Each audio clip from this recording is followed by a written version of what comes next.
What's up, guys? How are you? My name is Matt Perrault. You guys can follow me on Twitter at Sports Talk Matt. It is the Daily Juice podcast, always being brought to you by BetMGM. Happy Saturday, everybody. The offer for BetMGM is above me on the video for the BettingPros YouTube channel. You guys can go get it, 10 buck bet, $150 in your account on any event. Use that promo code JUICE150 when you sign up for a new account at BetMGM. Okay, so it's a 2-0 night right now, but most likely a 2-1. Red Sox go over 8.5. That number closed at 9. If you bet it late, you pushed. I got 8.5, so we got that correct. And we got the, what was the other bet that we made yesterday? I'm blanking on the second W that we got yesterday, which was Red Sox over.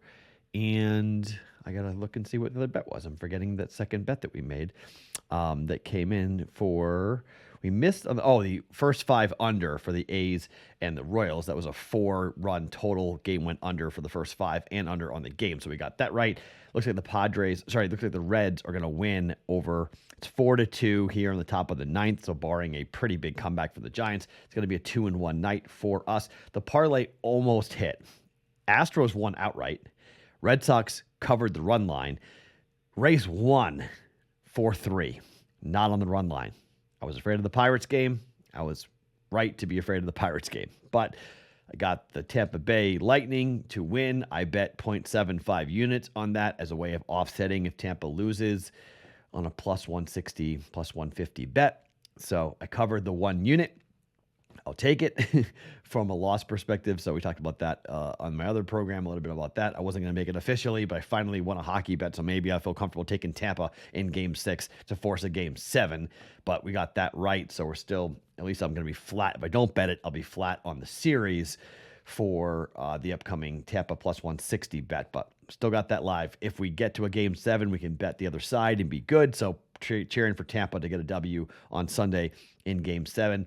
Or game 6 rather, to force a game 7 in the Stanley Cup Finals. So today I'm going with 2 baseball bets and 1 bet in the main event for the UFC against Zarukian against Gamrot. That's here at the Apex in Las Vegas. This is going to be a hell of a fight. So looking forward to breaking that down here in just 1 second. But 2 baseball bets. We've been pretty good in baseball. So 2-1 bet. That means we're what? We're 9-6-1 over the last 5 days or 4 days. 4 days in baseball. So not bad. So let's keep it going here on a Saturday with some baseball. I'm going to go back to the Red Sox series. Okay. And you might roll your eyes and go, oh my God, Matt, with the Red Sox. Well, I got this right. Here's where I'm going today with the Red Sox in their game against the Guardians. So they're going to see the flamethrower in Shane Bieber with a 1.17 ERA. Josh Witkowski is going for the Red Sox, 3.68 ERA. So game went barely over, if not pushed yesterday. Number's 8.5. I'm a little surprised at this, to be quite honest. I actually had to do a double take. I was like, wait, it's 8.5. Really? Because it feels like this is too easy, and maybe I'm totally wrong on this, but it's juiced to the over, but it's Shane Bieber. So Shane Bieber with a 1.17 ERA. Here's how many runs Bieber's given up in the last 5 games. 2-3, 0-2, and 1. It's been a 5-3, 4-3, 4-0, 6-3, 8-1 win for the Guardians. 5 wins in a row with Shane Bieber on the mound. In totality, 6 games in a row. 8-1 win over Detroit. 4-2 loss against Detroit back on the 22nd of May. Last time that Shane Bieber lost, okay? So is he due to lose a game? I mean, maybe. But here's the thing. The Guardians have not seen the pitcher for the Red Sox. He's a youngster, Josh Witkowski, but he's come up and pitched pretty well. He's 2-1 so far. The Red Sox are 2-1 straight up in the games he started. 4-2, 10-1, 5-2. 6 2/3, 2 innings. 5 innings, no earned runs, and 3 innings, 4 earned runs against Baltimore in a 4-2 loss. That game stayed under. So I'm going to go against things here just a little bit, and this might be one of those like, Matt, what are you doing? This is kind of a crazy thing. You really want to go into this? Well, the Red Sox have been an under team this year. The Indians, the Guardians have been a little bit over, but at home they're 18-3. On the road, the Red Sox are 13-17-5 to the over. So flat on the Guardians. They're an under team for the Red Sox on the road here. And number being 8.5, Guardians have gone push, push, under in their last 4 games. Red Sox have gone push and under in the last 2 games. I think this is going to be an under. I think the kid pitches well enough. I think Josh Witkowski pitches well enough against this Guardians lineup to keep this number down. I leaned Guardians to win the game, but I'm going to go under 8.5. Under 8.5, you can get it sometimes minus 105. I mean, right now at FanDuel, you can go and get it at minus 105. Here at the time of taping, we're going under 8.5 runs. Red Sox and the Guardians here. We were on the over last night. We're coming back with the under here for this with Red Sox and the Guardians with Bieber on the mound for the Guardians. I do lean Guardians W on the money line. You want to go ahead and jump on that. It's minus 162, but I'll just take the under. Under Red Sox Guardians at minus 105. Second bet in baseball. So this is kind of a wild one. I started looking around at this a little bit. So the Phillies are at the Padres, and Blake Snell is going to the mound here for the Padres. This is a dude, he's just snake bitten. For whatever reason, this guy cannot win. And it's tough. 1-0 win last night for the Padres against the Phillies. Blake Snell has pitched well enough to win a bunch of games this year. He's 0-4 with a 5.46 ERA. They have lost 6 games in a row that he has started. 3-0, 4-1, 3-2, 11-5, 4-2, 8-3 for Blake Snell. They don't score for him at all. 3-2, 5, 2-1, 0. He's pitched well. 4 earned runs, 2 earned runs, 4 earned runs, 2 earned runs, 3 earned runs, 3 earned runs. I mean, not a really awful start in any one of those games of the 6 losses. He's not won a game since his first start on the 10th of April, and I don't think it starts here tonight. I know that you've got a guy on the other side in Eflin who's not been tremendous. Zach Eflin's 2-5 with a 4.43 ERA, but the Phillies in games that he has started 2-3 over the last 5, 9-3, 11-9, 8-3 win, 10-0 win, 8-2 loss. He's been okay. 4 earned runs, 4 earned runs, 1 earned run, 0 earned runs, 7 earned runs. So if he comes in and just pitches decent, 3 earned runs, 4 earned runs, I think the Phillies are going to score here, and I think the Phillies are the team to back and fade on Snell. You get even money to fade Snell here with the Phillies. They lost 1-0 last night, total of 7.5. I'm going to take the plus money here, or the even money. Phillies, money line to beat the Padres to keep this losing streak going for Blake Snell. Phillies, even money.